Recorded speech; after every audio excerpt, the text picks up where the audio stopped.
The chemistry, biology, neurology, psychology, as well as the historical, evolutionary, and cultural aspects of our sense of smell. And this led to further research, and I can say that my main concern today is theoretically olfaction and practically fragrances.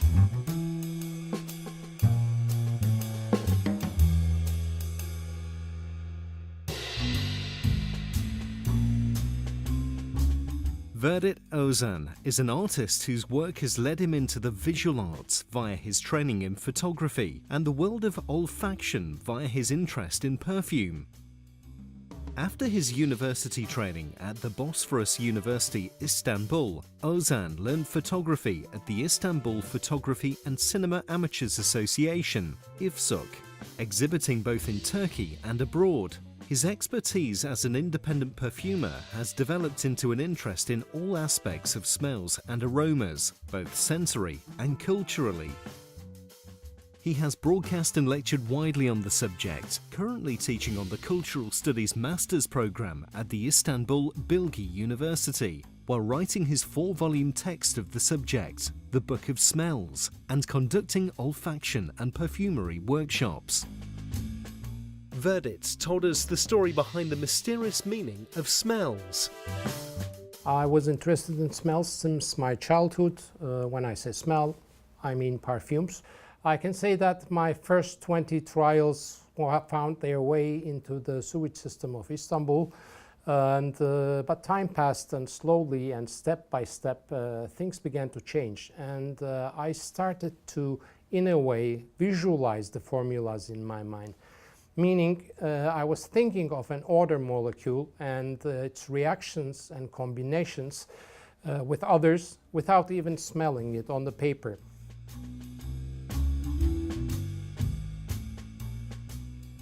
Of course, there are schools who teach you all these in a shorter period, but I didn't get any formal education. You can easily say that I have an obsessive personality.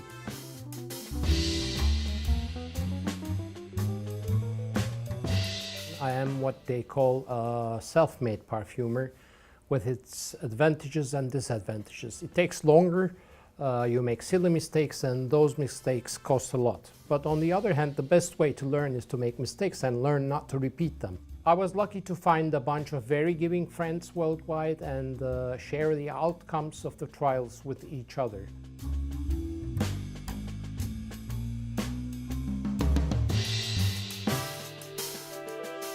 Sense of smell starts to function before we are born. We see the first clues of it at our 17th week in the placenta liquid, and we step into the world using it in full function. All the smells that we sense for the first time are recorded in our memory, along with the emotion we live during this encounter. Therefore, we can say that the first entry to the memory database of our sense of smell is common, the smell of our mothers. This is an evolutionary necessity because we need an anchor to the lost heaven we just came through from. And apart from the social values, that heaven is also the source of food, safety, and comfort.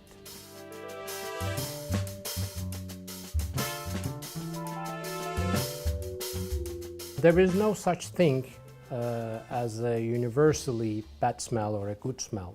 Good and bad are meanings that we attach to the others as well as to other things. If, for example, I had smelled carnation flowers for the first time in my life when I was living a period of loss and grief, like at the funeral of my mom or dad, it is very hard for me to change that bad label attached to it, no matter that the rest of the society thinks carnations smell nice.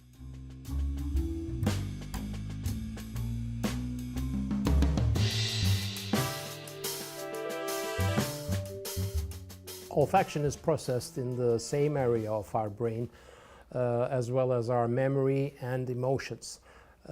This nearly direct connection with the emotions and memory, along with the fact that we smell through our noses while we breathe, makes the sense of smell something that we cannot avoid. You can skip a few pictures in a gallery, but you can never override a smell if it's present in the air. It does not have an on and off switch.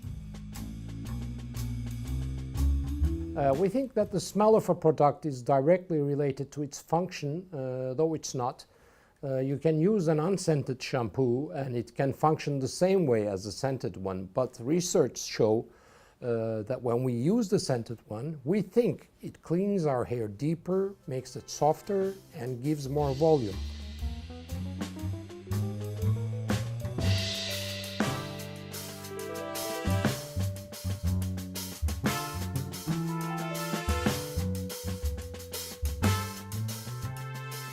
I started writing a series of books called The Book of Smells. I plan it to be 4 volumes for now, but I don't know what the future will bring.